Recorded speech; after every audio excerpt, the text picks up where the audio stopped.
जिला कांग्रेस कमेटी द्वारा देश के प्रथम प्रधानमंत्री पंडित जवाहरलाल नेहरू की 136वीं जयंती के अवसर पर उन्हें भावपूर्ण श्रद्धांजलि अर्पित की गई। कांग्रेस जनों ने इस मौके पर नेहरू के चित्र पर पुष्पांजलि अर्पित कर उनके योगदान एवं विचारों को शिरोधार्य करने का संकल्प दोहराया।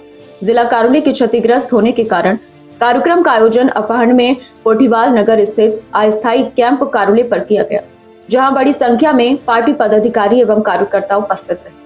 बैठक की अध्यक्षता करते हुए जिला अध्यक्ष विनोद गुंबर ने अपने संबोधन में कहा कि आज सत्ता पक्ष द्वारा नेहरू के बारे में अनेक भ्रांतियां फैलाई जा रही हैं, परंतु इन कोशिशों से उनके सम्मान में कोई कमी नहीं आई है। उन्होंने कहा कि जब लोगों ने इस आरोपों को परखने के लिए नेहरू साहित्य का सहारा लिया और गूगल पर जानकारी जुटाई तो गलतफहमी दूर होकर उनकी आस्था और बढ़ी है। गुंबर ने कहा कि नेहरू जैसे विचारवान, संवेदनशील एवं प्रगतिशील नेता का योगदान कभी भी धूमिल नहीं किया जा सकता। उन्होंने स्पष्ट किया कि यह आरोप भी निराधार है कि नेहरू ने स्वयं को भारत रत्न प्रदान करवाया था। गुंबर ने बताया कि तत्कालीन राष्ट्रपति डॉक्टर राजेंद्र प्रसाद ने राष्ट्र के प्रति नेहरू के समर्पण, स्वतंत्रता आंदोलन में उनके अतुलनीय योगदान तथा सालों की जेल यातनाओं को देखते हुए प्रोटोकॉल तोड़कर उन्हें यह सम्मान दिया था। नेहरू का इस निर्णय में कोई हस्तक्षेप नहीं था। बैठक में वक्ताओं ने कहा कि नेहरू ने अपने नाम पर चल रही हजारों करोड़ की चल अचल संपत्तियों को मात्र नाम भर रखने के अलावा राष्ट्र के नाम दान कर दिया था, जो आज की राजनीति में कल्पना से परे है। उन्होंने राष्ट्रीय विकास की आधारशिला रखने में महत्वपूर्ण भूमिका निभाई, चाहे वह बांध निर्माण हो, तकनीकी संस्थान हो, खेल प्रतिष्ठान या उच्च शिक्षा संस्थानों की स्थापना। वक्ताओं ने कहा कि आधुनिक भारत के निर्माण में नेहरू का योगदान मूल स्तंभ की तरह है, जिसे नकारा नहीं जा सकता। कांग्रेस नेताओं ने इस अवसर पर कहा कि नेहरू का वैज्ञानिक दृष्टिकोण, लोकतांत्रिक विचारधारा और समाजवाद की भावना आज भी देश को दिशा दिखाती है। उनका मानना था कि भारत का विकास केवल उद्योग, विज्ञान और शिक्षा के विस्तार से संभव है और इसी सोच के कारण उन्होंने स्वतंत्र भारत में योजना आयोग, IIT, राष्ट्रीय प्रयोगशालाओं और बड़े बांधों जैसी परियोजनाओं को मूर्त रूप दिया।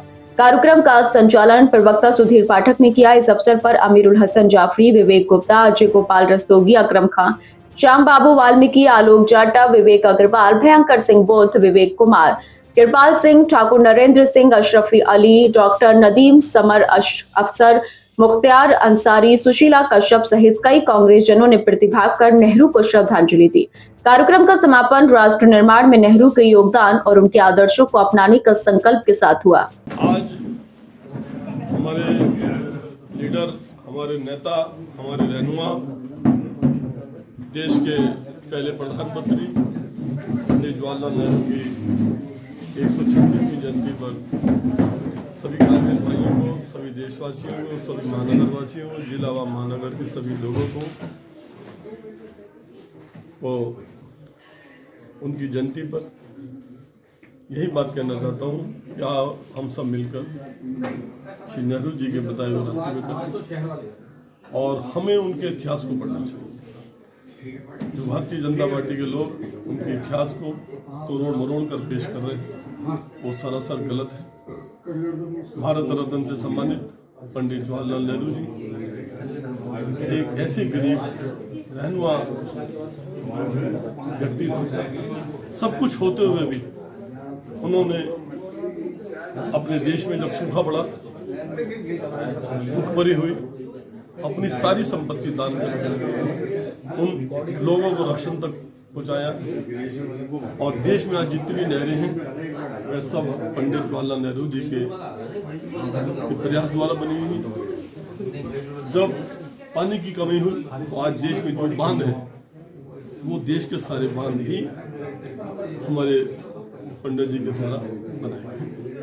भारत रत्न से सम्मानित जब उनको भारत रत्न दिया गया तो RSS के लोगों ने इस बात की अफवाह फैलाई कि उन्होंने अपनी कैबिनेट में ये पास कराया कि उनको भारत रत्न से सम्मानित किया जाए, लेकिन ये गलत है। उनको भारत रत्न से सम्मानित पंडित हमारे देश के पहले राष्ट्रपति डॉक्टर राजेंद्र प्रसाद जी के द्वारा उनका नाम प्रस्तावित किया गया और लोगों ने उनके नाम की मोहर लगाई। हम सब लोग पंडित जवाहरलाल नेहरू के नेतृत्व का, उनका जो नेतृत्व था, उनकी कमियों को पूरा करते हुए जो कुछ कमी रह गई थी वह पूर्व में प्रधानमंत्री श्री स्वर्गीय इंदिरा गांधी जी ने पूरा करी उनकी जो कमी रह गई थी वो हमारे देश के पूर्व प्रधानमंत्री श्री राजीव गांधी, और हम सब मिलकर संकल्प लें 2027 में